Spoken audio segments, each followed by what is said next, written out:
Bien-aimés dans le Seigneur, je vous salue tous au nom de notre Seigneur Jésus-Christ, lui qui est le maître des temps et des circonstances. C'est lui qui garde notre vie, c'est lui qui nous assiste à tous égards, celui en qui nous avons la vie, c'est lui qui a permis que nous puissions nous entretenir à travers les moyens des médias. Nous rendons grâce au Seigneur parce que c'est lui qui nous donne le souffle de vie.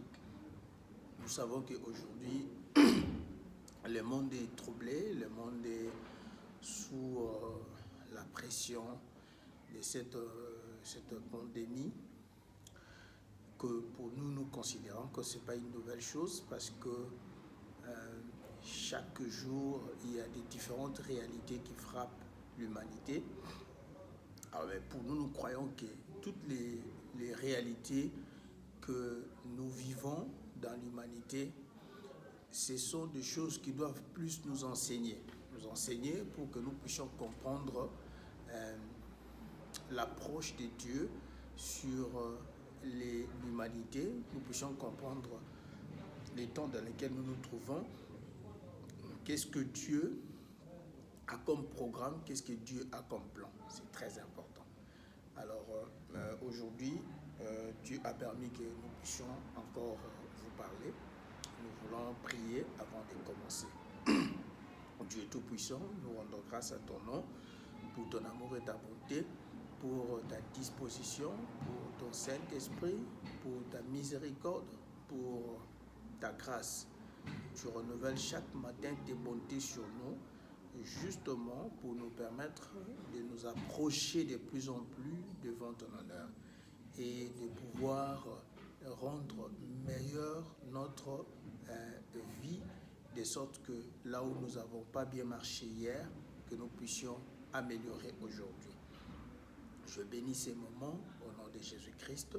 Je bénis mes frères et sœurs qui sont en train de me suivre et je prie à ce que ton Saint-Esprit soit le seul qui nous parle, qui nous fasse comprendre ta volonté, qui nous fasse comprendre tes dispositions.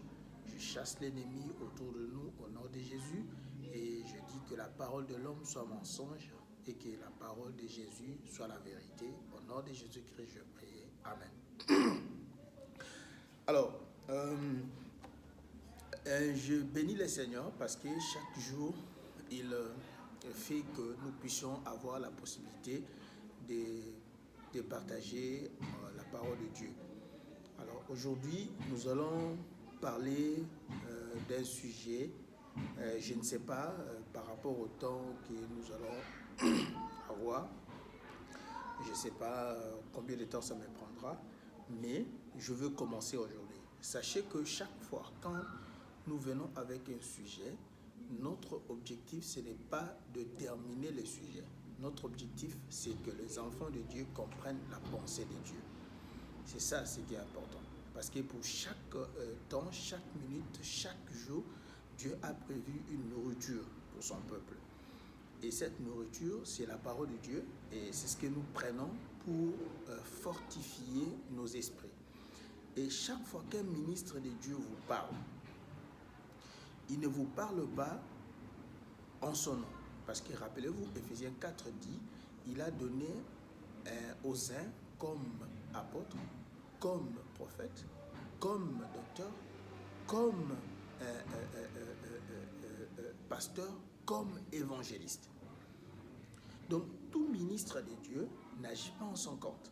Tout ministre de Dieu agit selon le mandat qui lui est accordé. Ça veut dire qu'il agit comme le véritable ministre, c'est Jésus-Christ lui-même. Alors quand un ministre de Dieu vous parle, il vous parle de la part de Dieu pour le perfectionnement. Donc c'est ça l'objectif. C'est pourquoi nous avons différents moyens par lesquels les ministres peuvent atteindre les enfants de Dieu, partout dans le monde. Aujourd'hui, à cause des confinements qui sont organisés, qui sont imposés partout dans toutes les lois des nations, les enfants de Dieu ont la difficulté de se réunir physiquement. Mais cela n'empêche pas qu'ils reçoivent la parole de Dieu. Donc, la parole de Dieu, c'est le pain quotidien. Le pain quotidien que Jésus a dit, quand vous priez, dites ceci, donne-nous aujourd'hui notre pain quotidien. Et chaque fois que nous écoutons la parole de Dieu, on peut écouter les mêmes phrases, mais dans ces phrases, il y a toujours une plus-value pour nous permettre de nous approcher de plus en plus de Dieu, pour nous permettre de comprendre de plus en plus qu'est-ce que Dieu a préparé, a prévu pour nous. C'est ça l'objectif de l'adresse d'un ministre de Dieu. Donc, quand je vous parle en tant que ministre de Dieu, mon objectif, ce n'est pas l'excellence de mes verbes, ce n'est pas l'excellence de ma connaissance. Non, ça ne veut pas aussi dire que je ne peux pas chercher à comprendre les choses, parce qu'il faut que ce que je vous dis, je puisse bien le comprendre afin que je puisse bien les transmettre. Donc, c'est ça. Donc, il faut ça. Mais ce n'est pas l'excellence de ce que je vous dis, de la façon dont je vous transmets donc les choses qui comptent. Sachant qu'on n'exclut pas l'excellence, parce que l'excellence doit être là.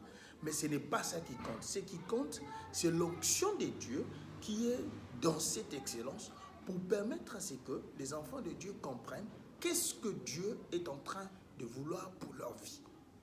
C'est ça l'importance de l'adresse d'un ministre de Dieu.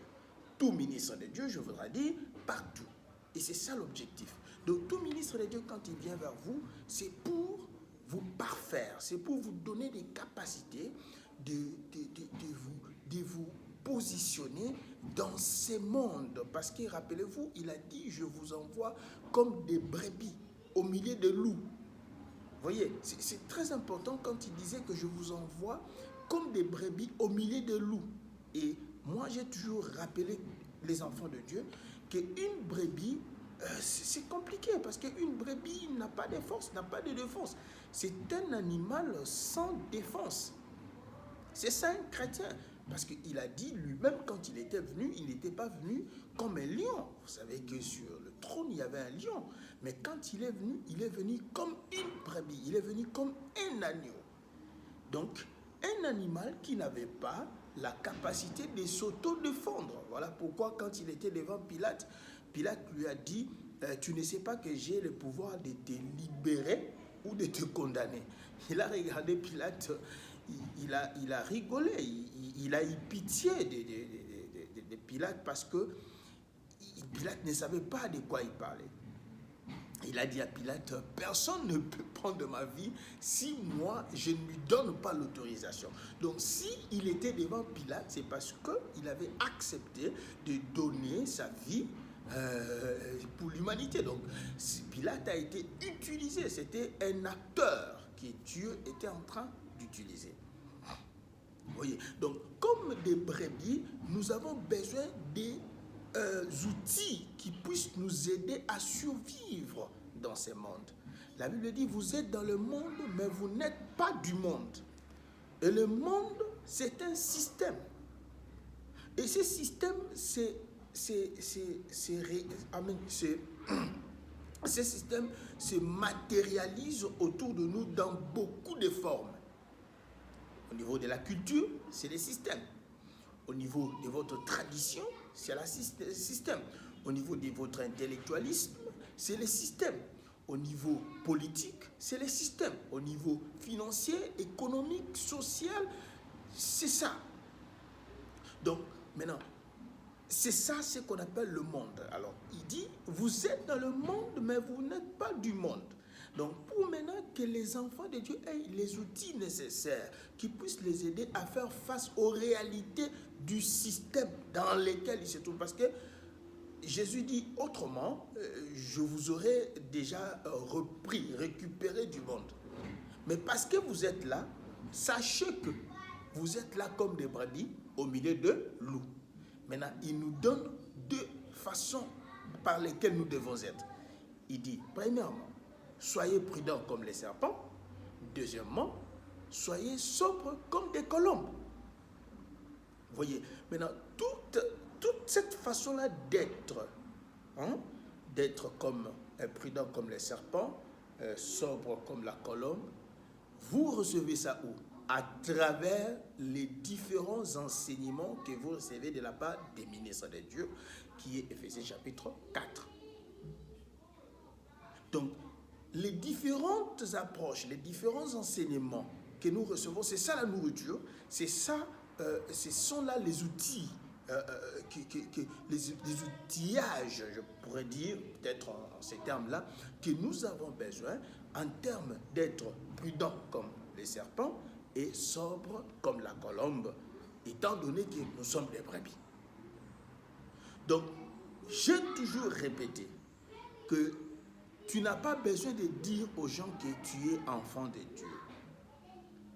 Mais c'est ta nature qui prouve que tu es enfant de Dieu.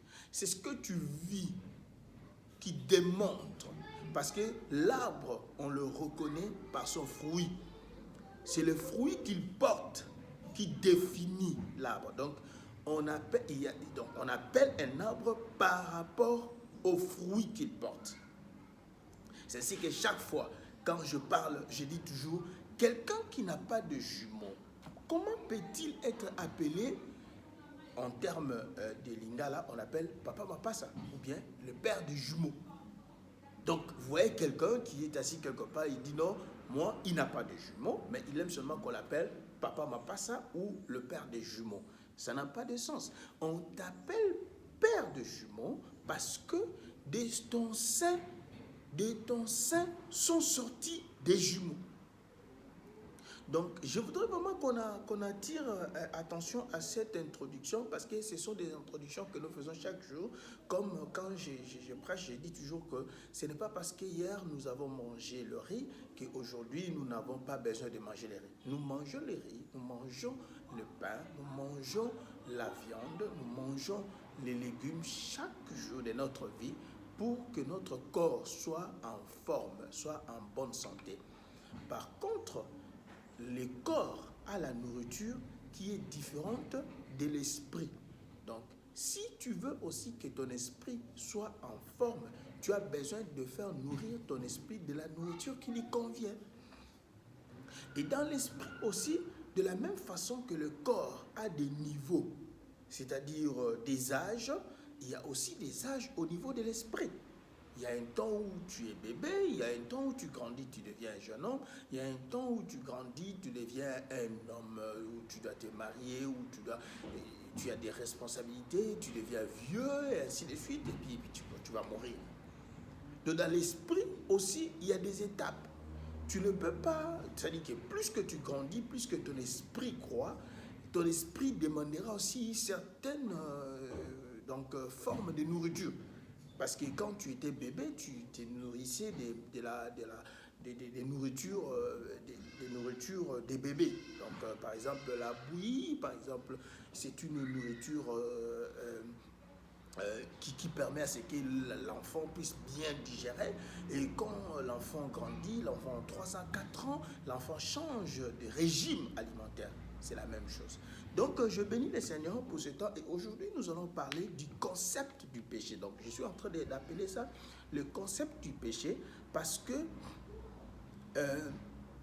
avec tout ce que nous connaissons comme différentes sortes d'enseignements aujourd'hui, il y a beaucoup d'approches en ce qui concerne les péchés.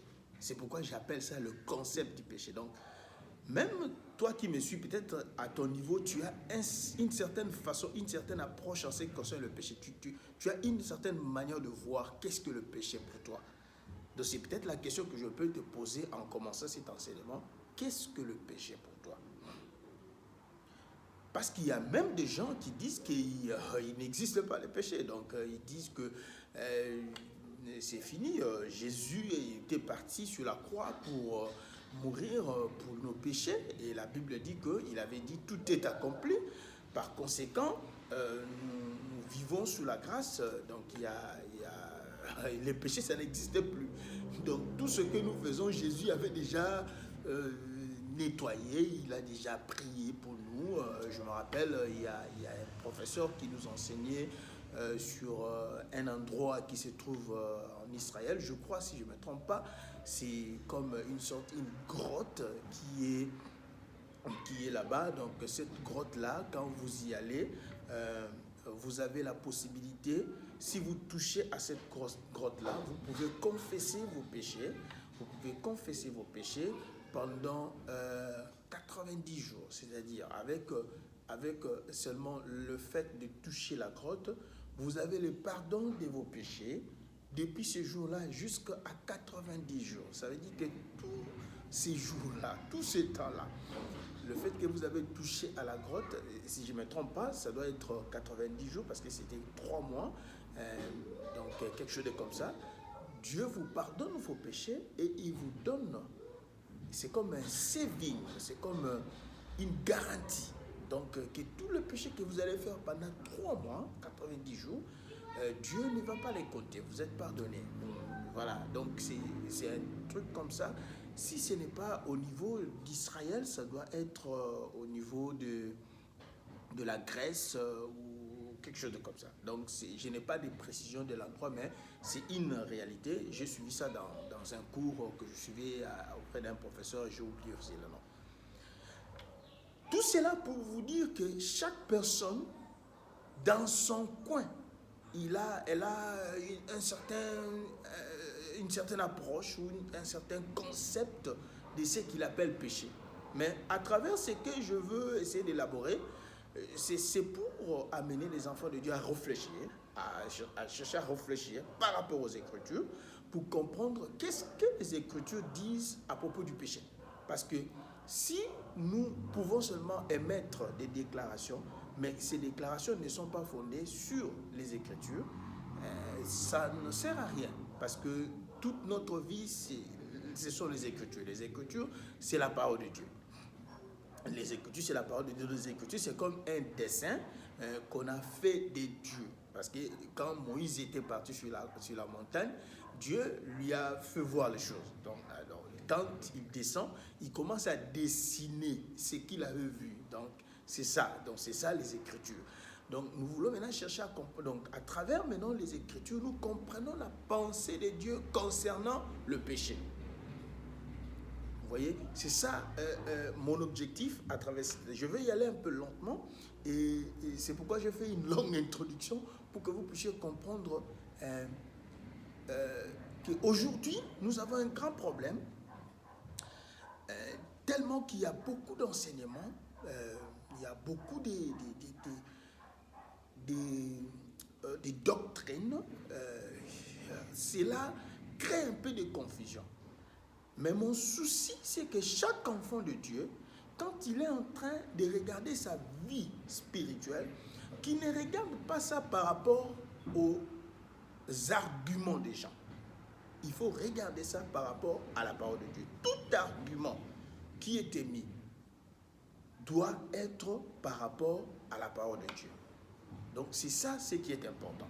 Alors, je vais commencer cet enseignement sur le concept du péché avec la définition du péché que je trouvais dans le livre de 1 Jean chapitre 3, que tous nous connaissons. Donc nous allons partir dans le livre de 1 Jean chapitre 3 pour commencer avec la définition du péché par rapport à Jean. 1 Jean chapitre 3, le verset 4 à 6. Alors, nous pouvons commencer. Le verset 4 à 6, la Bible dit: quiconque pratique le péché transgresse la loi. Quiconque pratique le péché transgresse la loi. Et le péché est la transgression de la loi. Donc, c'est simple. Donc, tu n'as pas besoin de partir à l'université pour comprendre que Jean est en train de définir, il a bien dit, parce que même quand on était à l'école, la définition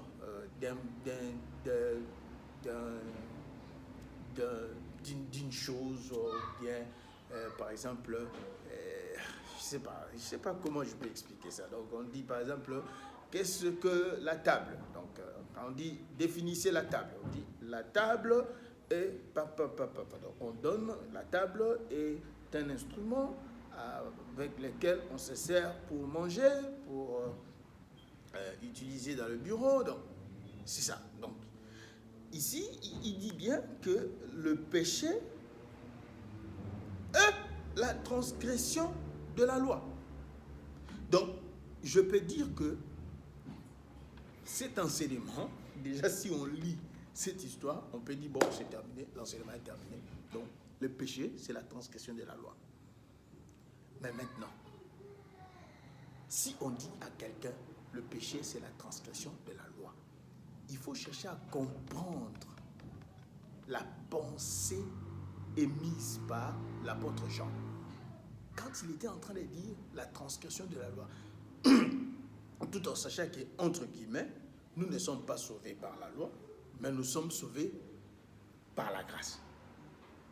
Mais ici, il dit la loi. De quelle loi il s'agit? Vous voyez? Donc, c'est là maintenant que nous voulons aller un peu plus loin avec un peu de détails, des éléments, tout ceci seulement pour être plus clair, afin que les enfants de Dieu n'aient pas d'ombre de doute dans la réalité de leur vie. Dans la réalité de leur vie, dans la façon dont ils vivent, qu'ils puissent savoir où ils se positionnent, dans ce qu'ils font, dans leur jugement, dans leur façon d'être, qu'est-ce qui est propre ou impropre, qu'est-ce qui est transgressé la loi. Donc c'est ce que nous allons essayer de voir à travers cet enseignement. Donc à travers cette définition, donc, nous pouvons partir dans le verset 5 qui dit « Or, vous le savez, Jésus a paru pour ôter les péchés, et il n'y a point en lui de péché. » Le verset 6, il dit « Quiconque demeure en lui ne pratique pas le péché. Quiconque pratique le péché ne l'a pas vu et ne l'a pas connu. » Donc l'objectif ici, c'est que les enfants de Dieu sachent qu'un chrétien, un enfant de Dieu, ça veut dire, c'est lui qui demeure en Jésus, ne pratique pas le péché. Ou encore, ne fait pas le péché. Je bénis le Seigneur. C'est ça l'objectif. L'objectif, c'est de faire comprendre aux enfants de Dieu. Alors, entre parenthèses, quand nous parlons du péché, nous ne sommes pas en train d'amener la condamnation ou la culpabilité dans la vie des enfants de Dieu. Non. C'est au contraire ce que le diable veut, que les enfants de Dieu soient ignorants en matière du péché pour qu'ils ne sachent pas où est-ce qu'ils sont en train de se positionner. C'est ainsi que, à tout moment, vous allez vous rendre compte, dans la plupart des cas, quand on parle du péché, certaines personnes se mettent dans la position de se défendre. Parce qu'en réalité, le péché est attaché à la nature humaine. Et la nature humaine, ce n'est pas la nature d'une brebis. La brebis ne s'autodéfend pas. La nature humaine, c'est la nature de bouc. Et c'est le bouc, quand on veut lui faire quelque chose, il se défend. Il veut faire voir que lui aussi, il peut. C'est ainsi que la plupart des fois, quand on adresse l'histoire du péché dans la vie des gens, les gens se mettent à bomber leur torse, donc ils réagissent. En réalité, ils réagissent dans la chair. Parce que le péché est lié à la nature de la chair. Ça, c'était une parenthèse que je referme. Donc, nous comprenons que quand on parle de la transgression de la loi, la première chose que nous devons comprendre ici, c'est quoi la loi? Donc, nous allons comprendre que dans la définition des gens, si nous prenons ça d'une façon générale, nous pouvons dire que cette définition s'applique à toutes les nations, à tous les États, à tout le peuple, parce que partout dans le monde, ce qu'on appelle péché, c'est ce qui est transgresser la loi. Parce que dans chaque nation, il y a une loi qui est regroupée en forme de la Constitution, ou un règlement d'ordre intérieur, ou ce qu'on appelle des policiers. Donc, c'est ça.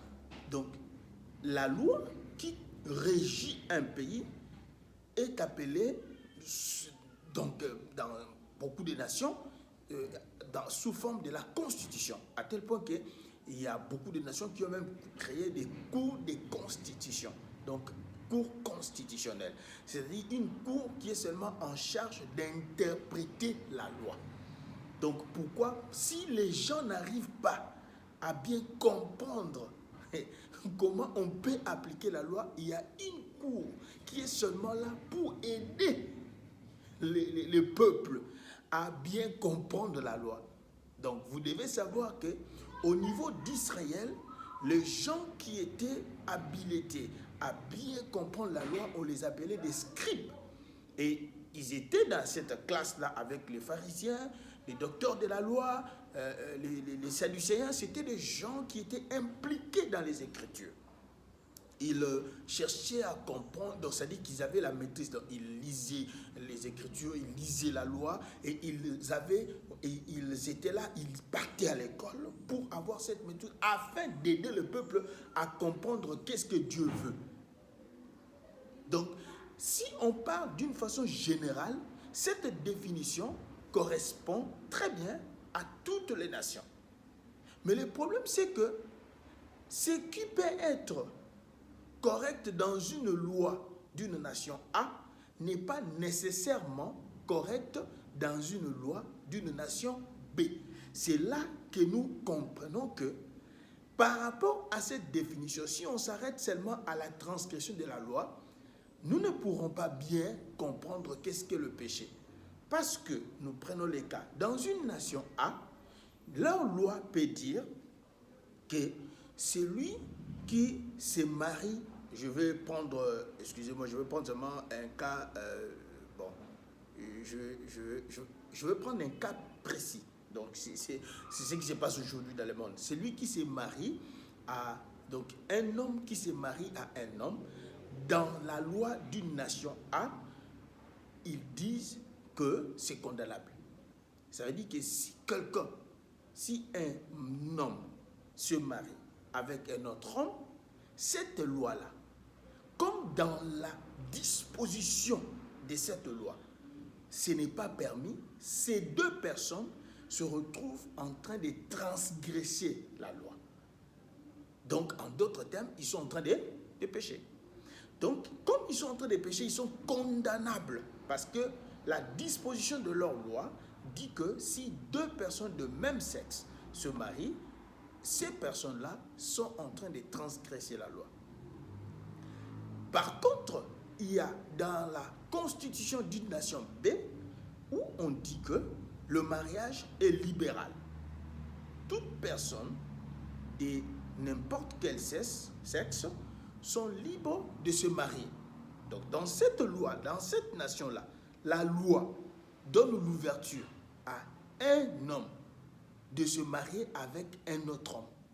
C'est-à-dire le mariage entre le même sexe est autorisé dans cette constitution. Vous voyez, maintenant, il se pose un problème parce que les mêmes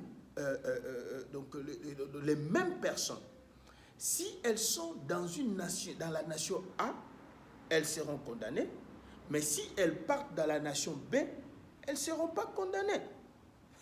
Elles ne seront pas condamnées parce que ce qu'elles posent comme acte dans la nation B n'est pas une transgression. Donc c'est là que nous voyons que l'approche ou encore les différentes sortes de lois définissent la façon dont on peut considérer le péché.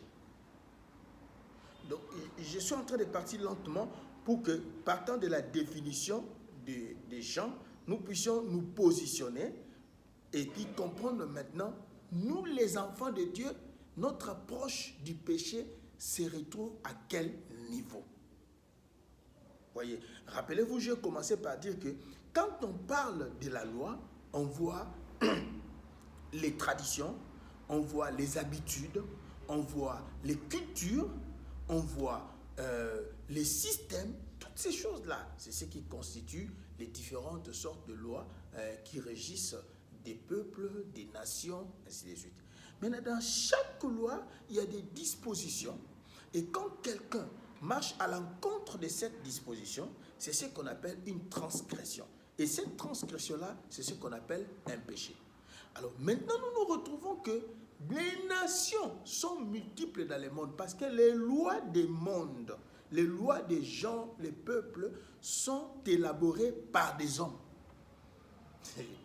Ce sont des lois qui sont votées par des hommes à travers leur parlement, leur sénat, leur congrès. C'est ça, ce sont des hommes qui se réunissent, ça dépend de leur système politique, leur système, leur régime politique.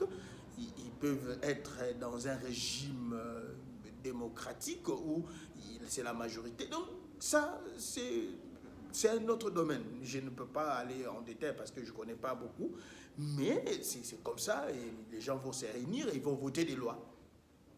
Et ce sont ces lois-là qui vont régir cette nation-là, qui vont régir le peuple de cette nation-là. Vous comprenez maintenant que, parlant du concept du péché, si nous les chrétiens, nous devons fonder le concept du péché, ou notre approche du péché, par rapport à une certaine loi d'un pays, ça deviendra difficile. Sans oublier que nous, les chrétiens, nous ne sommes pas régis par une institution charnelle. Parce que nous sommes régis par une institution spirituelle qui est l'Église. Parce que Jésus a dit à Pierre, toi tu es Pierre, sur toi je bâtirai mon Église. Et l'Église, on appelle ça Ecclésia, qui signifie sortir d'eux. Donc, sortir d'où? Du système, c'est-à-dire des lois de ce monde. Alléluia. C'est-à-dire les lois donc les chrétiens, il a une loi. Cette loi-là ne dépend pas des lois de ce monde. Donc, je veux y aller calmement. Regardons une chose. Nous allons prendre, je veux vous amener toujours dans le sens des différentes lois, il y a ce que j'appelle l'interprétation de la loi aussi. Il y a ce que j'appelle l'interprétation de la loi, et puis je vais vous parler dans l'interprétation, je voudrais vous parler de l'approche. Donc, quand quelqu'un interprète la loi, il a aussi une sorte d'approche pour lui de la loi. C'est pourquoi vous voyez, par exemple, dans différents pays, nous avons des problèmes des politiciens. Donc, il y a la Constitution est là, c'est un seul alinéa qui dit la même chose, mais les politiciens du parti A interprètent ça à leur manière, les politiciens du parti B interprètent ça à leur manière, les politiciens du parti C interprètent ça à leur manière. Alors, prenons un cas dans la Bible de Jésus-Christ pour essayer de comprendre l'approche en termes d'interprétation. Prenons le cas dans le livre de Jean chapitre 8. C'est Jésus qui est devant une femme qu'on avait prise en flagrance d'adultère. Je vois déjà que ça va être un problème avec le temps.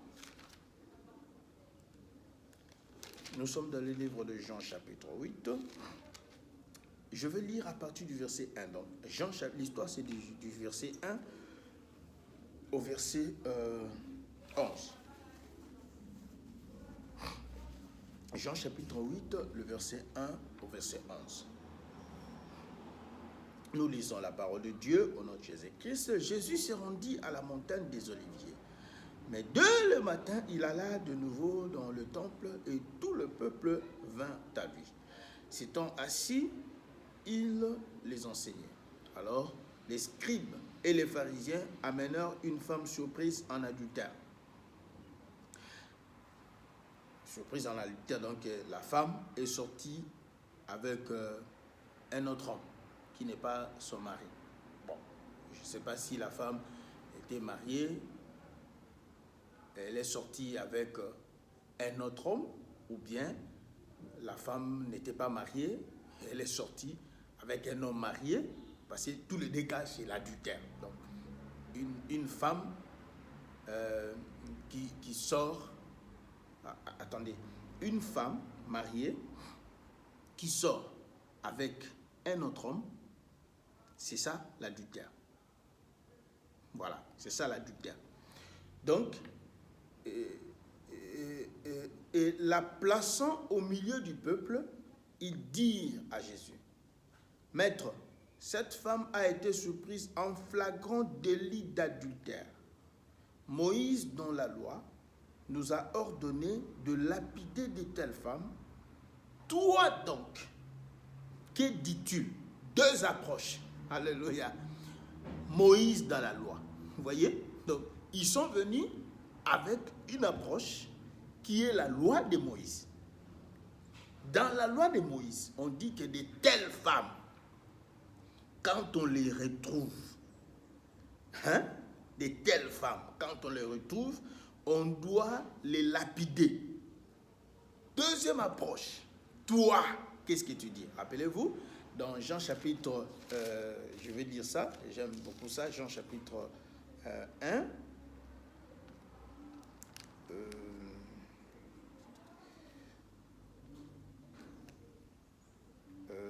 la Bible dit, car la loi, voilà, Jean chapitre 1, le verset, on peut prendre à partir du verset 16, « Et nous avons tous reçu de sa plénitude et grâce sur grâce. » 17. « Car la loi a été donnée par Moïse. » Moïse, dans la loi, nous dit, « La grâce et la vérité sont venues par Jésus-Christ. » Donc, c'est que le pharisien faisait, il savait ce qu'ils étaient en train de faire. Donc, ils amènent une femme, il dit, nous, dans la loi, car la loi a été donnée par Moïse, mais là, toi, la grâce et la vérité. Bon, eux, quand ils disaient ça, ils ne savaient pas que Jésus, c'était la grâce et la vérité. C'est nous qui comprenons que Jésus, c'était la grâce et la vérité. Alléluia. Mais eux, quand ils sont venus, la Bible dit, ils sont venus pourquoi? Si vous lisez bien, ils ont dit, il disait cela pour l'éprouver. Pour l'éprouver. Afin de pouvoir l'accuser. Donc ce n'est pas qu'ils avaient besoin d'une réponse de la part de Jésus. Ils avaient besoin de savoir le jugement de Jésus. Parce qu'ils savaient que ce qu'ils étaient en train de faire, c'était correct. C'était correct, c'était comme ça la loi. Ils savaient maintenant que ces gars ici, comme il a toujours l'habitude de nous créer des problèmes dans l'application de la loi de Moïse, il aura une réponse qui sera sûrement contraire. Et nous allons prendre cette opportunité pour l'accuser parce qu'il voulait seulement le faire tomber. Mais nous comprenons que ce qu'ils étaient en train de faire, ils étaient en fait en train d'exposer les deux approches. C'est-à-dire la façon d'interpréter la loi en termes de la transgression. C'est-à-dire pour comprendre si ce que la personne a fait est correct ou n'est pas correct. Alléluia. La Bible dit, je suis maintenant parti du verset 6, deuxième paragraphe, mais Jésus s'étant baissé, écrivait avec le doigt sur la terre. Comme il continuait à l'interroger, il se releva et leur dit, que celui de vous qui est sans péché jette le premier la pierre contre elle. Et s'étant de nouveau baissé, il écrivait sur la terre. Quand ils entendirent cela, accusés par leur conscience, alléluia. Vous voyez, la grâce et la vérité, c'est plus fort que la loi dans la chair. Parce que la loi, c'est dans la chair. Vous voyez, entre parenthèses, quand vous avez la grâce et la vérité, on ne vous dira pas, ne touche pas, ne fais pas. Alléluia. Parce que la grâce et la vérité vont toucher votre conscience. C'est pourquoi plus tard, quand nous allons évoluer, nous allons comprendre que quand un Jean disait que celui qui demeure en lui ne pratique pas le péché.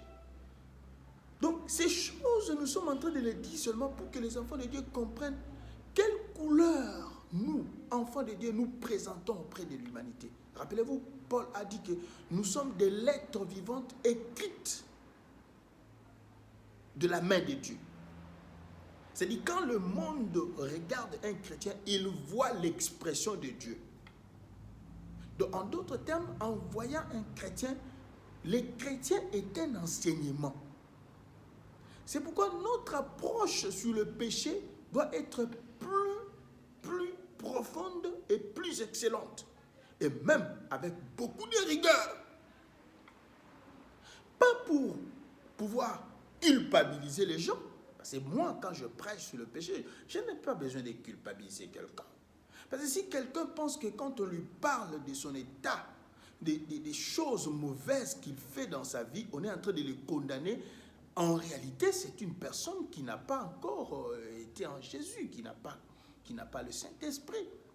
Notre approche, c'est pour que les enfants de Dieu comprennent qu'à l'intérieur de nous, il y a une loi qui n'est pas la loi comme les pharisiens la prenaient. Parce que Dieu ne change pas. Rappelez-vous, je ne sais pas si j'ai déjà dit ça, bon, je parle en termes généraux. Dieu s'est manifesté en différentes formes, c'est ce qu'on appelle la dispensation. Donc Dieu s'est manifesté dans le temps de Moïse sous forme de la loi, parce que avec Abraham, la loi était là. Vous vous rappelez que Noé, déjà, quand il est sorti de l'arche, il pouvait distinguer les animaux impurs et les animaux purs. Moïse n'était pas là. C'est Moïse, quand il est venu dans le désert, qu'il a légiféré la loi. Donc, c'est ce qu'on appelle la loi formelle. Mais la loi existait toujours. C'est comme la matière, par exemple, d'offrande.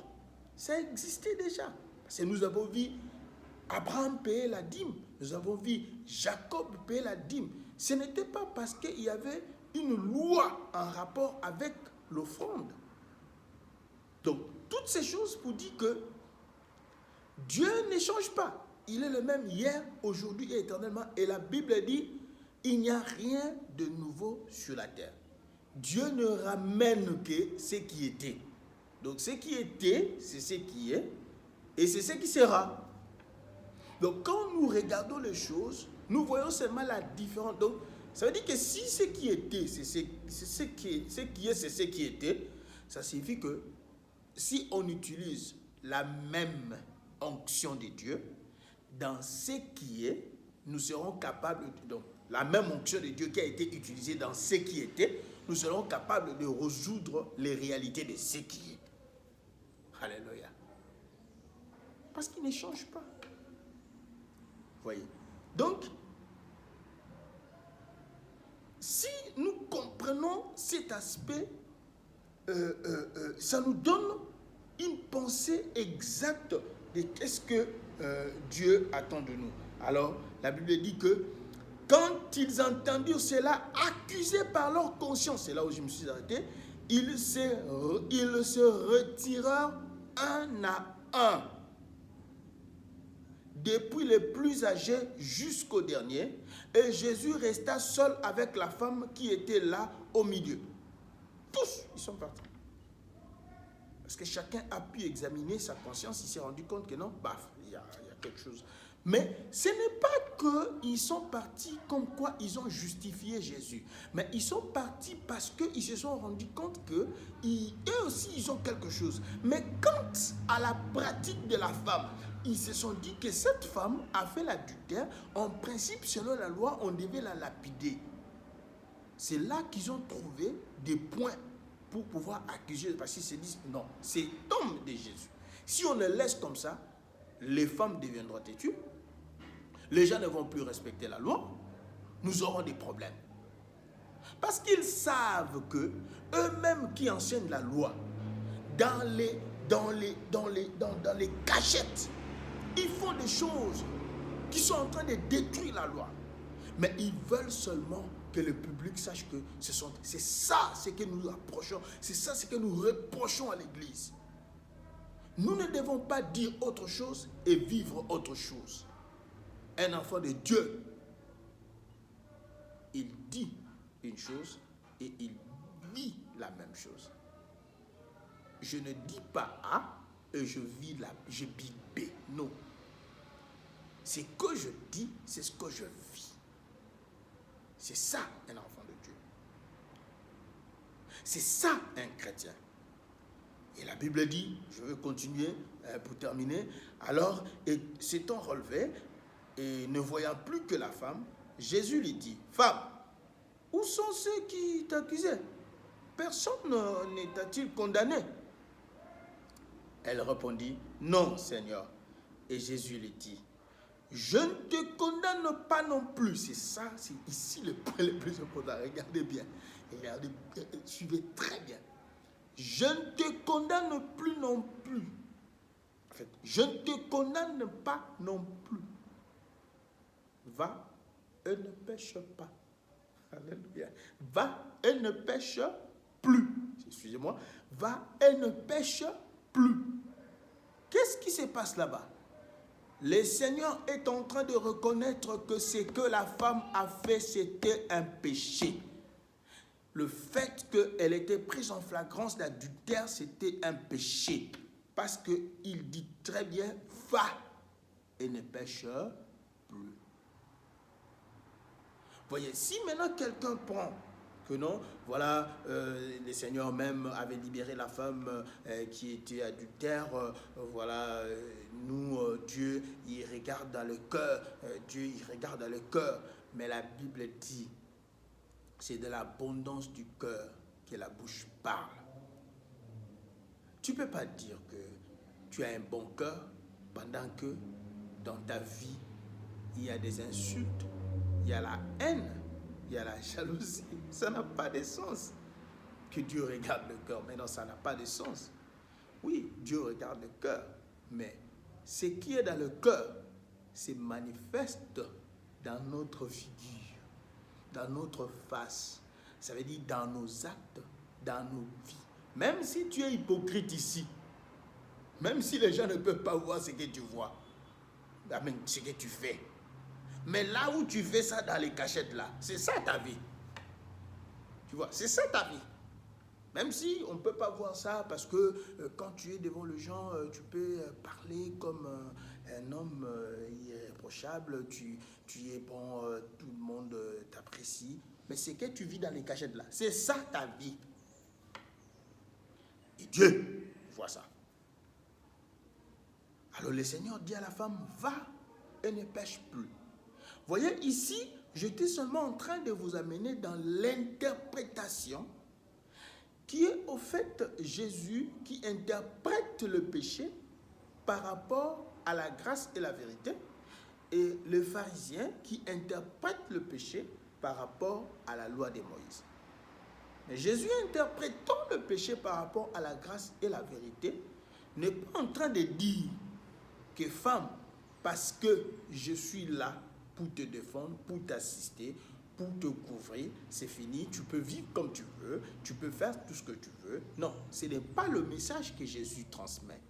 Jésus dit, moi je suis là. Parce que si on n'a pas frappé cette femme, on n'a pas lapidé cette femme, on n'a pas tué cette femme, c'est parce qu'elle était sous la couverture de Jésus.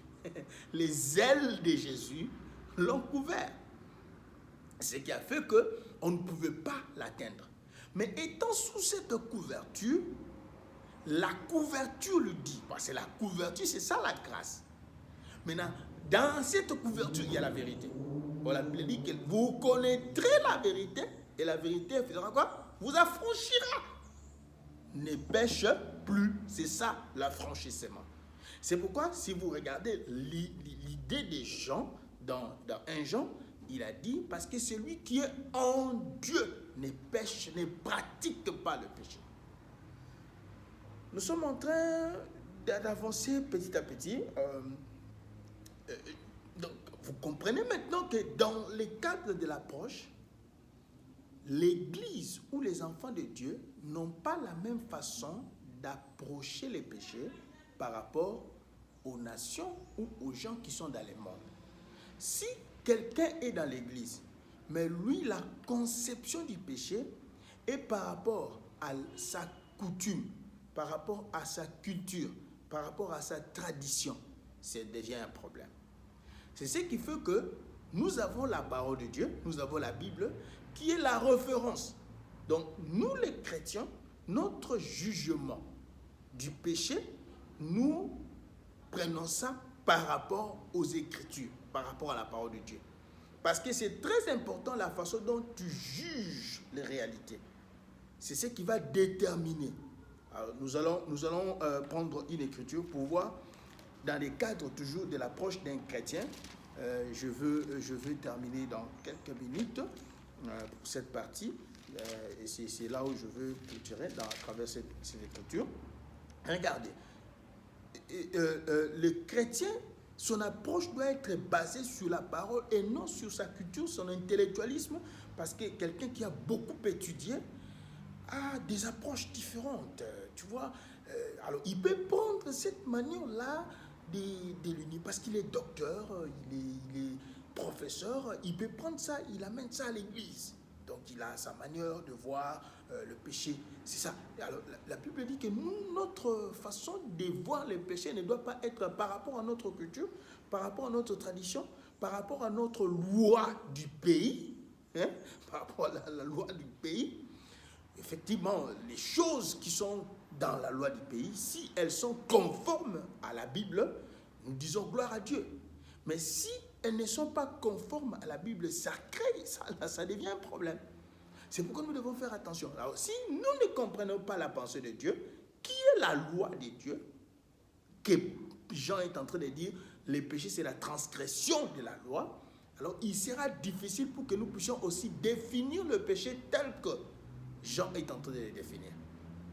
Alors, prenons un exemple toujours dans le cadre de l'approche, pour que vous voyez comment aujourd'hui, beaucoup de gens tombent dans les pièges du diable. Parce que tellement que c'est une pratique courante dans leur culture, en termes par exemple de la musique, en termes par exemple de la danse, en termes par exemple de l'habillement, comme ce sont des choses qu'ils ont trouvées, ils prennent ces choses. Et bon, comme c'est dans leur culture, c'est dans leur quartier. Tout leur quartier, ils parlent comme ça. Dans tout leur quartier, ils s'habillent comme ça. Vous voyez? Et ils confondent ça avec la parole de Dieu. Et le jugement qu'il a du péché, c'est par rapport à ces systèmes-là. Alors ça devient un problème. Regardez. Nous sommes dans Daniel chapitre 5. Daniel chapitre 5, je veux lire du verset 1 à 6. Ensuite, on va prendre le verset 25 à 28. Je vais seulement faire la lecture et je vais prier pour continuer prochainement. Daniel chapitre 5, le verset 1 à 6. Nous lisons au nom de Jésus. Le roi Belteshazzar donna un grand festin à ses grands au nombre de 1000 et il but du vin en leur présence. Belteshazzar, quand il eut goûté au vin, il fit apporter les vases d'or et d'argent que son père Nebuchadnezzar avait enlevés du temple de Jérusalem, afin que le roi et ses grands, ses femmes et ses concubines s'en servent pour boire. Les vases d'or et d'argent qu'on avait enlevés du temple. Vous savez que tout ce qui est dans les temples est sanctifié. Voilà. Allons-y. Alors, en apportant les vases d'or qui avaient été enlevés du temple de la maison de Dieu à Jérusalem, le roi et ses grands, ses femmes et ses concubines s'en servirent pour boire. Ils burent du vin et ils louèrent les dieux d'or, d'argent, d'airain, de fer, de bois et de pierre. Le verset 5, en ce moment apparurent les doigts d'une main d'homme et ils écrivirent en face du chandelier, sur le sceau de la muraille du palais royal. Le roi vit cette extrémité de main qui écrivait. Comme ça, paf, il y a une extrémité de main, pouf, qui commence à écrire sur le mur. Alors le roi changea de couleur parce que c'était comme une terreur. C'était quelque chose jamais vu, jamais vu. Alors le roi changea de couleur et ses pensées le troublèrent. Les jointures de ses reins se relâchèrent et ses genoux se heurtèrent l'un contre l'autre. Ça, c'est la situation dans laquelle le roi était. Maintenant, je vais sauter, je vais aller à partir du verset 25, parce qu'après, le roi cherchait à comprendre qu'est-ce que ça signifiait. Le verset 25 va dire, voici l'écriture qui a été tracée. Comptez, comptez, pesez et divisez. Voici l'explication de ces mots. Comptez, Dieu a compté ton règne et y a mis 20. Pesé, tu as été pesé dans la balance et tu as été trouvé léger. Divisé, ton royaume sera divisé et donné aux Médès et aux Mèdes et aux Perses. Pourquoi les doigts est sorti? Parce que le roi a pris les ustensiles d'or du temple, il a commencé à les utiliser à ses fins. Avec ses concubines, avec ses grands, avec ses femmes, il s'était en train de faire ce qu'on appelle profaner les choses saintes. Ça veut dire, la Bible dit qu'ils ont commencé à louer leur Dieu. Ça veut dire qu'ils utilisaient ces ustensiles par rapport à leur jugement fondé sur leur Dieu. Mais s'ils avaient considéré le jugement de celui qui a ordonné qu'on puisse faire ces ustensiles, ils n'allaient pas utiliser ça de cette façon-là. Ils avaient fait une profanation. Que Dieu soit loué. Je bénis le Seigneur. Seigneur, sois béni, sois glorifié pour ce temps que tu veux nous faire comprendre les concepts du péché. Nous avons compris que le péché, c'est la transgression de la loi. Et dans la transgression, il y a différentes sortes de lois. Nous devons tenir compte du fait qu'une loi A peut dire une chose et une loi B peut dire une autre chose, de sorte que ce qui est transgression de la loi A n'est pas nécessairement transgression de la loi B. Ainsi, nous, enfants de Dieu, notre conception du péché ne doit pas se baser sur les lois des nations ou les lois humaines, mais doit se baser sur la loi divine que Dieu avait expliqué à travers Jean chapitre 8, les versets 1 à 11, où on a amené au Seigneur une femme qui a été prise en flagrance d'adultère et il leur a fait comprendre qu'il faut regarder votre conscience avant de condamner cette femme. En réalité, il n'était pas contre leur jugement, mais il était contre leur interprétation. Parce qu'ils voyaient seulement ce que la femme a fait sans pour autant regarder eux-mêmes leur position. Et aussi, il n'était pas pour le péché, parce qu'après, il a dit à la femme, va et ne pêche plus. Et maintenant, nous sommes arrivés au point où nous devons comprendre que chaque fois que nous réagissons, en termes de notre vie, nous devons regarder sur quelle base nous fondons notre jugement. Parce que c'est ce qui déterminera si nous sommes en train de transgresser ou de marcher en accord avec la loi. Je bénis le Seigneur pour vous. Nous allons continuer prochainement par la grâce de Dieu. Que le Seigneur vous assiste, que le Seigneur vous fortifie, que le Seigneur bénisse Israël, son peuple, et que le Seigneur soit le Dieu qui vous éclaire de plus en plus, car nous connaissons en partie, nous parlons en partie. Et celui qui a la plénitude de la connaissance, c'est le Seigneur Jésus-Christ lui-même, qui peut nous faire comprendre qu'est-ce que nous devons faire pour nous. Restez dans la paix du Seigneur, dans le nom de Jésus-Christ. Amen. Bye bye.